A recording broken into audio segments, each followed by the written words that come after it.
good afternoon, or maybe good morning for a few of our folks still. But my name is Walter Grayson, professor of history at Macalester College. I'm here with Milkee, and I want to make sure I say Bekele. Close enough, yeah. Bekele.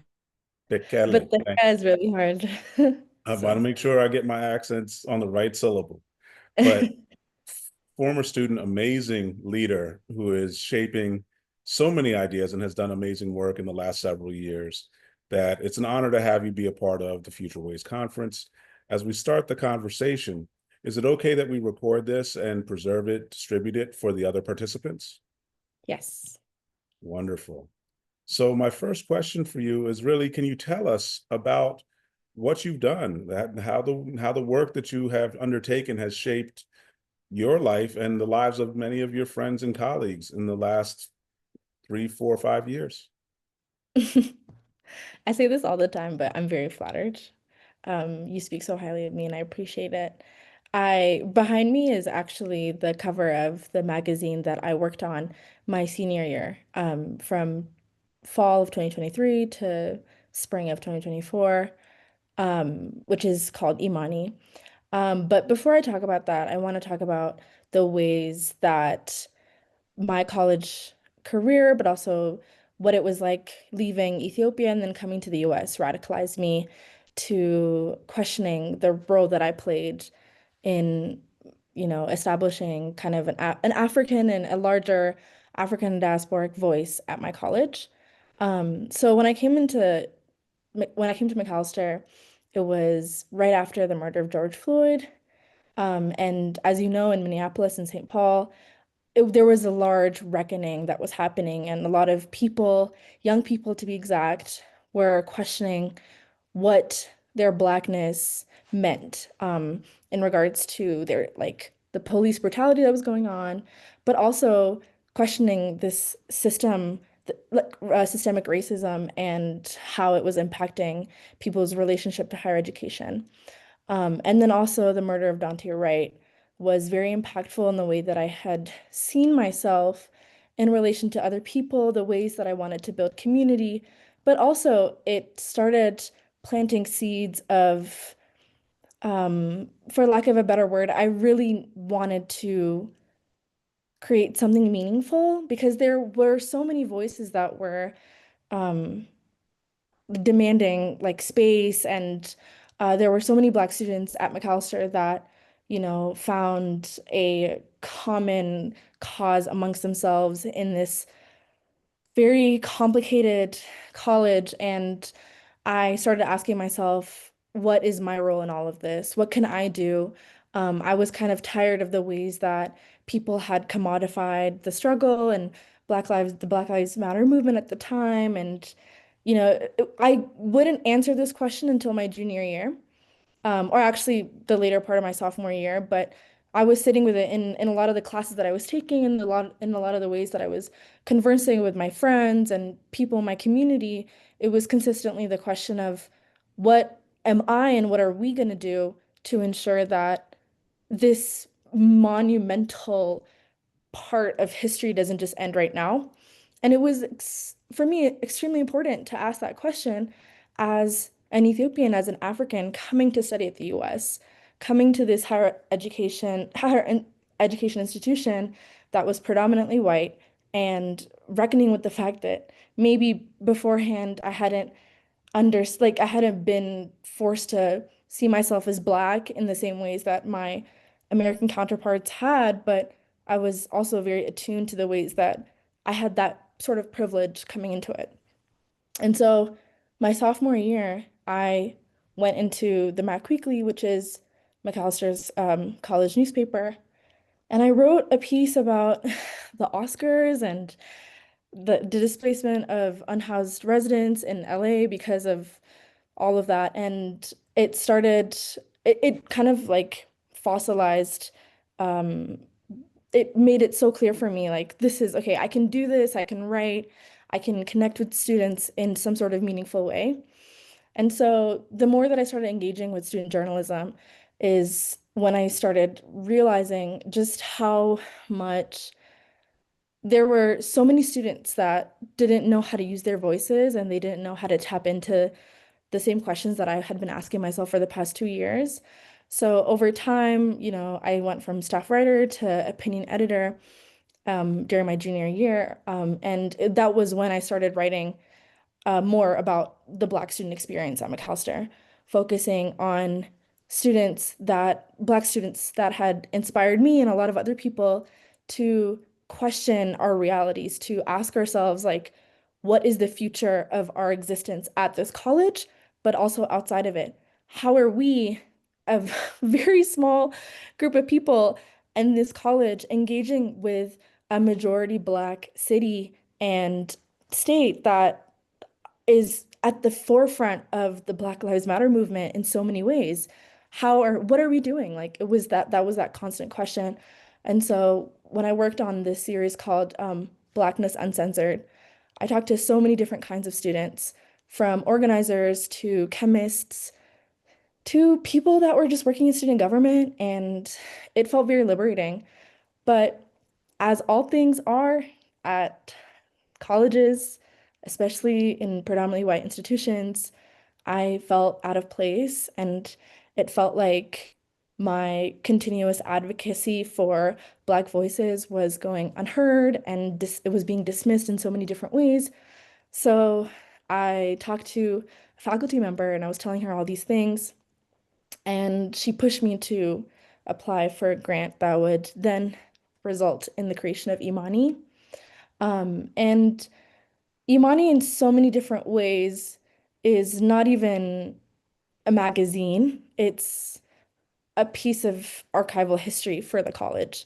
When I went into it, the biggest thing for me was that, one, I had to make sure that I grounded myself through the process, and I made sure that at the heart of it, regardless of where it was going to go, the the contentions that were permeating throughout the college amongst Black students was going to be addressed in some sort of way, right?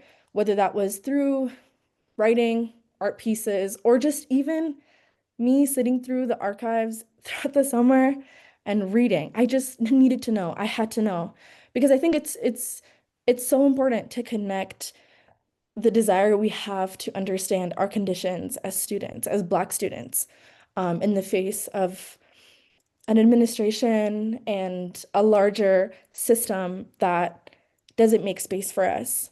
But it's also another thing to go out of your way and put in effort to learn about the people that had experienced this before you. And obviously, like, the conditions are so different every single year. Like, the things I faced are very different to the things that students after me and before me have faced. But there are so many stories of Black students at Macalester that have been documenting their relationship to higher education and other students for so long. And up until the 2010s, there were so many different publications and so many different pieces of media that Black students were consistently putting out, and then it just goes silent after 2010. And I can't, I like, was racking through my brain. I was like, what happened in 2010 for this to happen? Like, sure, if anything, it's like, Obama was president at the time. You would think that there were so many Black students on campus that would want to, like, m materialize, like, just create something from that moment. But it actually is a very interesting shift in the way that Black students, would engage with each other. There, you can see there are so many different gaps in the ways that people started building community, specifically amongst international African students and African American students, which is something that I wanted to, you know, address with Imani, because I felt like it was so important for me as an international African student, to recognize the privilege that I had at Macalester, considering that of the Black student population, I am in the majority. Like, how can you be a majority in a minority? Like, there are so many things that you have to contend with. And I was so frustrated with the ways that, I hadn't really felt like there was any sort of community building between those two groups. So Imani was a way of cultivating a centralized resource by which all, I hope all, but these are such big statements that I'm making, but it ended up being a resource by which all kinds of students from whether it's the US, whether it's Latin America, the Caribbean, Africa, all African kids of the African diaspora came together to create this piece of media that would be a marker of 2024, what was going on right after the pandemic, right after so many, like so many political movements and questions that were being asked at all times that are racking through people's brains, and people didn't really have an outlet for that. So, to answer your question, that was basically how I ended up at Imani. And, Imani was a larger project, and then it came down to the magazine, which is the cover you see behind me. But it was a three-part project. The first one was digitizing archival materials that had been at the college library that no one was touching, but I knew students wanted to see it because, throughout my 3 years, people are always saying, I just wish that we could even like read something that people have been writing like right after, like I don't know, the people like the fight for the end of apartheid in South Africa. Like, I just wish there was something. There is something. Go to the archives. Students who wrote about it. There were students on campus that were advocating for the end of apartheid in South Africa. All kinds of Black students that were coming together.